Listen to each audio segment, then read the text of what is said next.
Hello guys, welcome back to আমার channel baby লাইফস্টাইলে আরেকটি নতুন ভিডিওতে তোমাদের সকলকে স্বাগত জানিয়ে আজকের ব্লগটা আমি শুরু করছি। তো বন্ধুরা, তোমরা সবাই কেমন আছো? আশা করি সবাই সুস্থ আছো এবং ভালো আছো। আজকে আমি ব্লগ ভিডিও নিয়ে চলে আসলাম অষ্টমীর। তো দেখো, আমরা সবাই মিলে বেরিয়ে পড়ছি অষ্টমীর ঠাকুর দেখতে। আমি, আমার হাজব্যান্ড, আমার ছেলে আর আমার বোনের হাজব্যান্ড আর আমার একটা ভাই। তো দেখো, অষ্টমীর দিন মোটামুটি ভিড় ছিল, কিন্তু নবমীর দিন প্রচুর পরিমাণে ভিড় ছিল। আর অষ্টমীর দিন আমি সেরকমভাবে ভিডিও করতে পারিনি, কারণ আমার ছেলে খুব বিরক্ত করছিল। আমার বোনেরও একটা মেয়ে আছে, পুচকি, ছোট, আমার ছেলের থেকেও ছোট। তো গরমের মধ্যে বাচ্চা মানুষ, বুঝতেই পারছো, এত গরম সহ্য করতে পারছিল না, প্রচুর কান্নাকাটি করছিল। কয়েকটা প্যান্ডেল দেখে বাড়ি চলে এসেছিলাম, সেরকমভাবে বাইরে কোথাও খাওয়া দাওয়া করতে পারিনি, শুধু ফুচকা খেয়েছি, জাস্ট এইটুকুই। বাড়ি চলে এসেছিলাম, খাওয়া দাওয়া করতে পারিনি।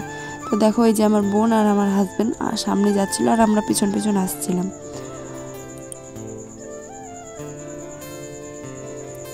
মানে যে কয়টা প্যান্ডেল দেখেছি মোটামুটি ভালো ছিল, তার মধ্যে সব থেকে সেরা ছিল হাই স্কুলের মাঠে এই যে এই একটা প্যান্ডেল, আরেকটা আছে, তোমাদের সাথে সবটা শেয়ার করবো, অবশ্যই দেখতে থাকো। আর দেখো, এত ভিড়ের মধ্যে যদি বাচ্চা নিয়ে ঢুকি তাহলে বাচ্চারা কান্না করবে না? তোমরাই বলো। প্রচুর পরিমাণে ভিড়, একটা প্যান্ডেলে ঢুকতে 5-6 মিনিট লাগছে সময়, এত ভিড় এই দুটো প্যান্ডেলে, প্রচুর পরিমাণে ভিড়। এই দুটো প্যান্ডেল দেখে আর আমরা প্যান্ডেল দেখতে পারিনি, কারণ খুব কান্না করছিল আমার বোনের মেয়েটা, তার জন্য আমাদের বাড়ি চলে আসতে হয়েছিল। আর এটা করেছিল ধানের গোলা টাইপের, মানে সব দিকেই ধানের বস্তা, ধান, মানে কৃষিকাজ করছে এইসব নিয়ে আর কি। তো প্যান্ডেলটা খুব সুন্দর হয়েছিল, খুব দারুণ লেগেছিল আমার দিক থেকে। কার কেমন লাগছে জানি না, আমার খুব ভালো লেগেছিল প্যান্ডেলটা। আর তোমরা ভিডিওগুলো একটু মানিয়ে নিও, কারণ ভিডিওগুলো করেছিল আমার ভাই, টেরা বেকা, প্লিজ তোমরা একটু মানিয়ে দেখে নিও।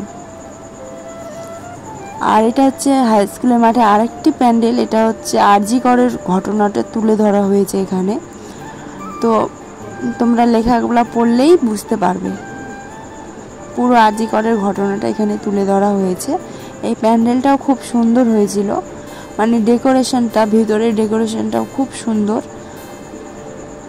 কিন্তু প্যান্ডেলের ভেতরে বেশিক্ষণ থাকতে দিচ্ছে না, ক্যামেরা করতে দিচ্ছে না, এটাই সমস্যা।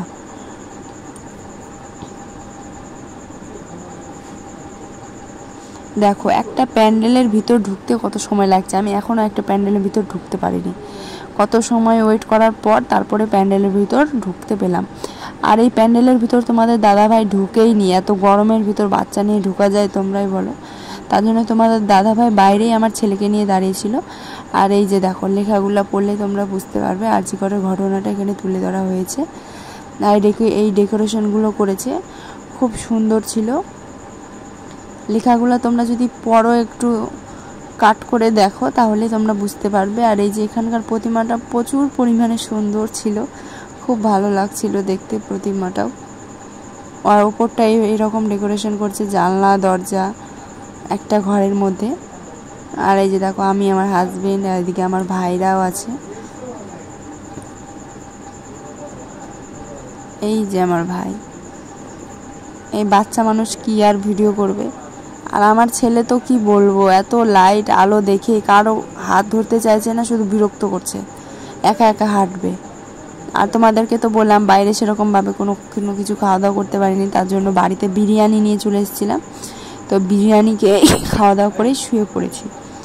তো টাটা বন্ধুরা, আবার নেক্সট নবমীর রাতে কি করলাম, কোথায় ঘুরলাম, সবটা তোমাদের সাথে শেয়ার করব।